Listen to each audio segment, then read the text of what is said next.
அடைந்திரலுக்கு வந்து அவங்க வர்றாங்கன்னா வர்றான். திருப்பூரில் 65% இருக்காங்க. எப்படி 10க்கு 10 ரூமில் 5 பேர் தங்குறான் சார். 18 மணி நேரம் வேலை பார்க்குறான். சனி ஞாயிறு ஆனால் எதுவும் மது கேட்க மாட்டான், லீவு கேட்க மாட்டான், போனஸ் கேட்க மாட்டான், கடுமையாக உழைக்கிறான். பாருங்கள், ஹோட்டலில் டேபிளில் போய் தொடனா தொடப்பான். நம்மால் தொடப்பான் சார். இப்போ என்ன தொடச்சோன்னே என்ன ஆள் கஸ்டமர் வரப்போகிறாங்களா? சிதறதாள் சார். எப்போ அங்கே வரப்போ அதை கூட்ட முடியுமா சார்? நான் நீங்கள் சம்பளத்தை கூட்டுங்க ஒன்றுக்கும் அது மாதிரி உழைக்கணும் சார் கடுமையாக. அது நம்ம இளைஞர்கிட்ட குறைவு சார். சார் இப்போ 2 வீலரில் போகும்போது ஸ்பீடில் ஒரு இது பார்த்தேன். ஒரு ஆள் ஒட்டியிருந்தார். ஆச்சரியமாக பார்த்தேன். 60 ஸ்பீடில் தன்னுடைய மகப்படத்தை ஒட்டியிருக்கார். அந்த ஸ்பீடா மீட்டரில் 80ல் தன்னுடைய மயம்படத்தை ஒட்டியிருக்கார். அப்படி இந்த ஸ்பீடு வரும்போது குழந்தை நினைப்போறமா, ஐயோ வீட்டில் குழந்தை இருக்கு, அவ்வளோ வேகத்தில் போகக்கூடாது. இப்படி இருக்கவங்களும் இருக்காங்க, வீலிங் பண்ணுற இளைஞர்கள் இருக்காங்க.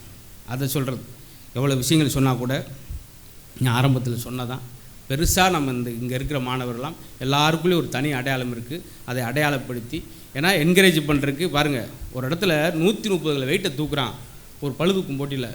அப்படியே அந்த இருந்த 4000 பேரும் கைதட்ட அந்த 130 வெயிட்டும் அப்படியே தலைக்கு மேலே கொண்டு லாக்கா போட்டான். மறுநாள் 5 கிலோ கத்திரிக்காய் வாங்கிட்டு வர முடியல. ஒரே ஐயோ நரம்பு வலி. அப்படி ஏன் அங்கே 130 எப்படி தூக்குறான்னா அங்கே உற்சாகப்படுத்துறதுக்கு ஆள் இருந்தாங்க. உயர்கிறவர்களுக்கு காரணமானவர்கள் உற்சாகப்படுத்துவர்கள் மட்டுமே. அதுபோல் சிறந்த நண்பர்கள் கிடைச்சி உற்சாகப்படுத்தி வாழ்கிற வாழ்க்கை இன்றைக்கி யாரும் இப்படித்தான். நம்மளை யாராவது என்கரேஜ் பண்ணணும், யாராவது ஹெல்ப் பண்ணணும், யாருடைய பணத்தில் அப்பா பணத்தில் இருக்கணும். அது சுயம்பு கிடையாது.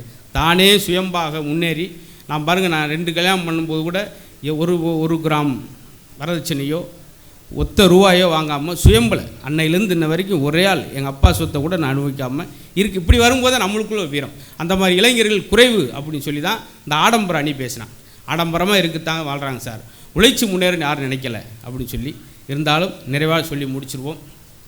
முன்னோர்கள் விட்ட அழகான வழிமுறை பாருங்கள். இப்போ நம்ம இது வரைக்கும் யாரும் கண்ணாடி போடலை. அடுத்த தலைமுறை எல்லாம் கண்ணாடி போட்ட குழந்தையெல்லாம் வரும்.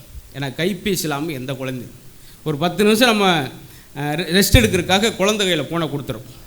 எப்படி பாசம் காட்டுவது, ஸ்வீட் வாங்கி கொடுப்பது, சாக்லேட் வாங்கி கொடுப்பது குழந்தைக்கு அன்பு நினைக்கிறோமோ அதே போல் கண்டிப்பதும் ஒரு வகையான அன்பு தான். ஆனால் அடுத்த தலைமுறைக்கு அது கிடைக்காது. அதனால் முன்னோர்கள் விட்ட அருமையான விஷயங்களை கடைபிடித்து வாழ்ந்தால் மட்டும்தான் நம்மளால் நிரம்ப மன நிம்மதியும் ஆரோக்கியத்தையும் இளைய தலைமுறைகள் பெற முடியும். ஆனால் இன்று ஆடம்பரமாகத்தான் இருக்க விரும்புகிறார்கள். அதை மாற்றினால் ஒழிய நம்ம இந்த சுதந்திர தினத்தில் சுதந்திரமாக வாழ முடியாது என்பதை சொல்லி மாற்றிக்கொள்வோம்.